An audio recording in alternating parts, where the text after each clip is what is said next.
kind of federal retirement can a veteran get? Hey, I am Chuck the bureaucrat, and this one goes out to my wife because she's like a lot of you.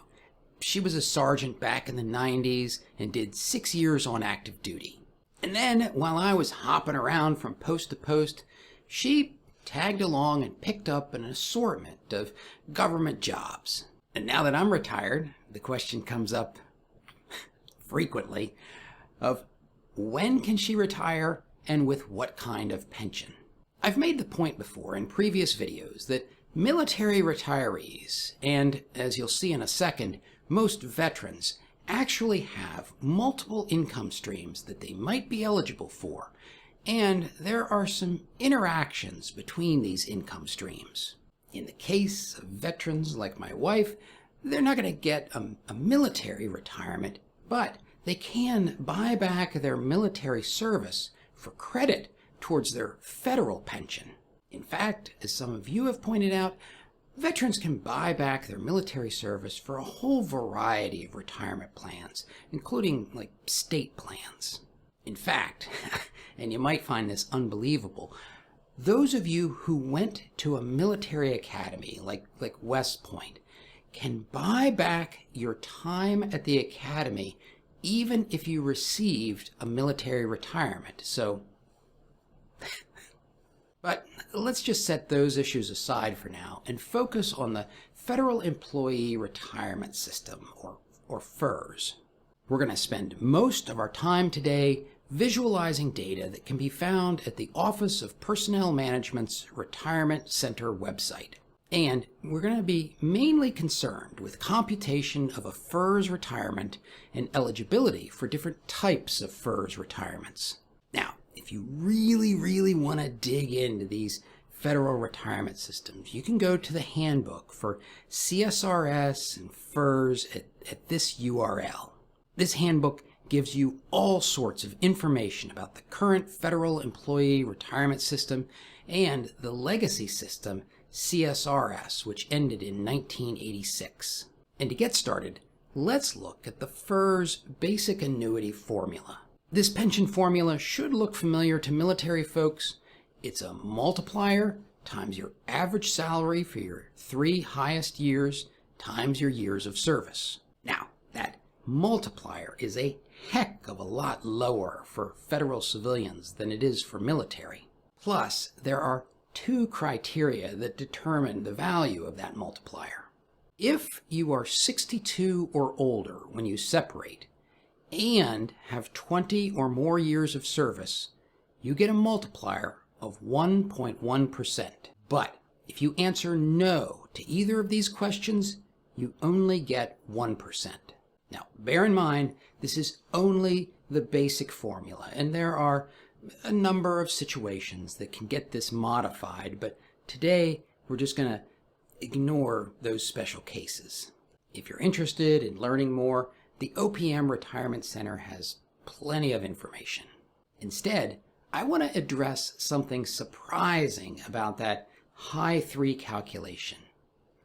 It includes locality pay.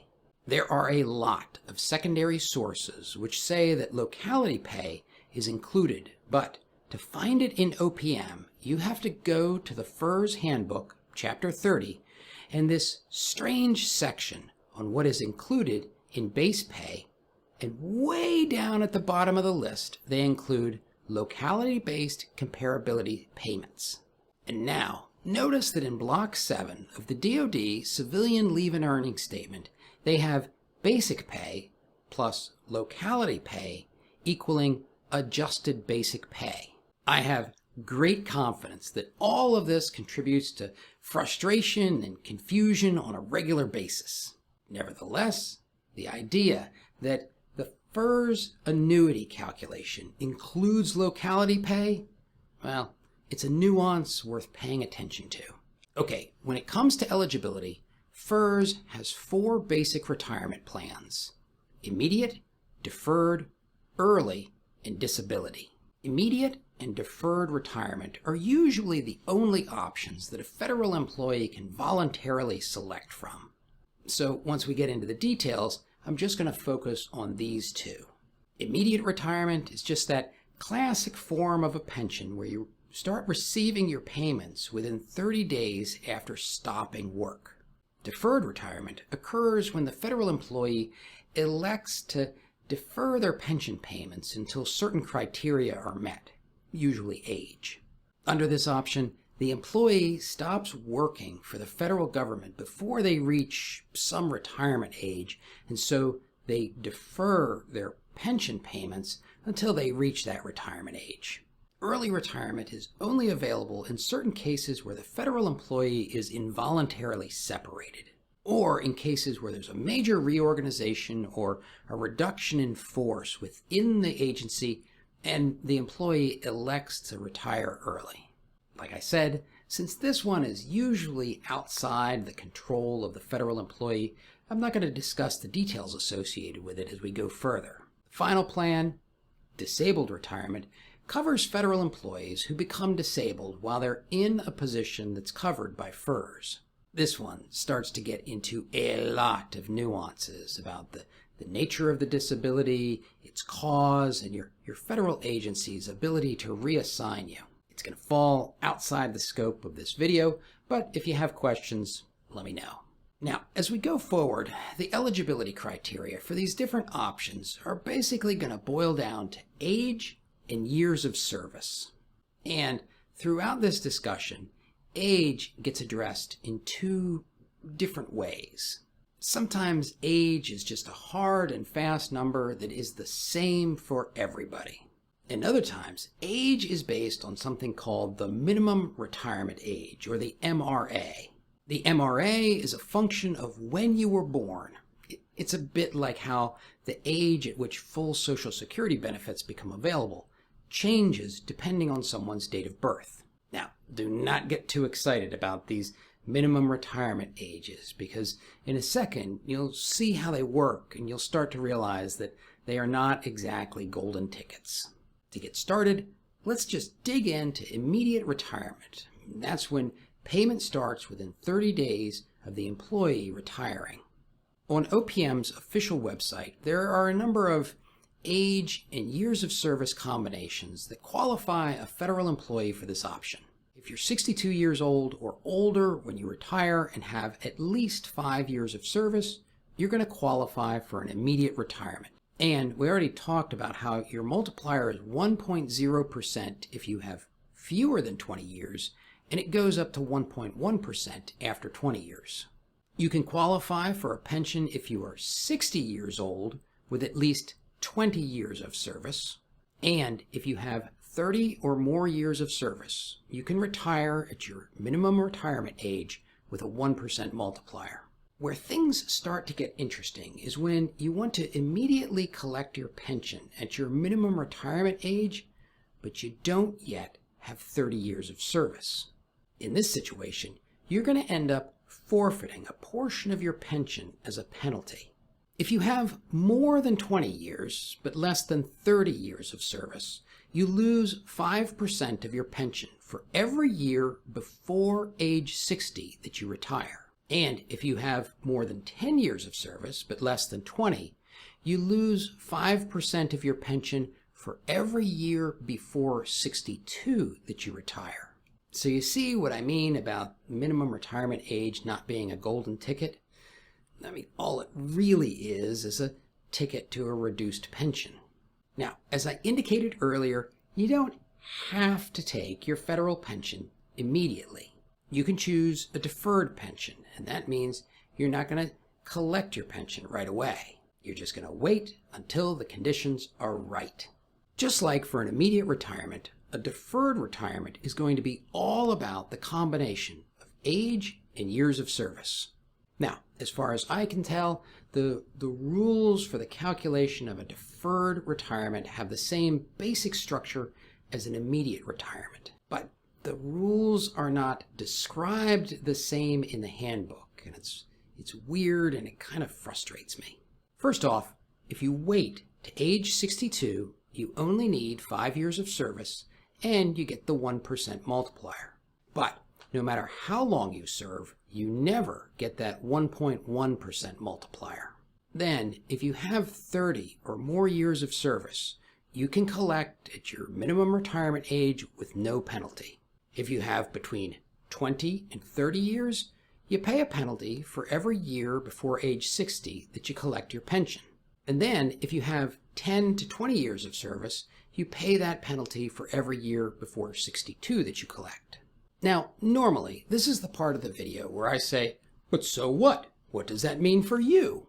But, like I said at the beginning of the video, I'm doing this one to answer my wife's questions, so, well, you're on your own.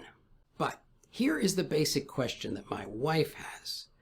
When can and should she stop working? Just to give you some context, she's 57 years old, and that means that she's past the minimum retirement age regardless of when she was born.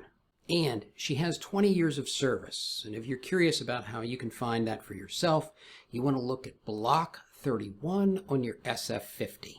So that means that she could stop working anytime she wants to, and if she did, she would only pay a penalty for the years before age 60 that she retired.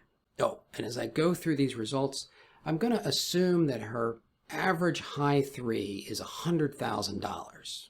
That's not accurate to the penny, but unless she has a major pay raise in the next couple of years, it's good enough to see the relative differences between the options that are available. I did build a spreadsheet for all of this, but I'm just going to walk you through the resulting chart to show you some of the insights that we gain from it. The way this chart works is that the horizontal axis represents when she would start drawing a pension, and the height of the bars represents how much she would earn annually. The first option we consider is to stop working at age 58 and draw an immediate pension. This would come with some of those penalty reductions that we talked about, and the pension would only be $19,800. If she wants to wait to draw her pension at 59, there's actually two options. She could stop working at age 58 and defer her pension until age 59. That would result in a pension of $20,900. Or she could work until age 59 and take an immediate pension, in which case she would get $21,850. The thing to note about these two options is that they both come with penalties for drawing a pension before age 60. Probably the most complicated subset of all these courses of actions centers around collecting a pension at age 60.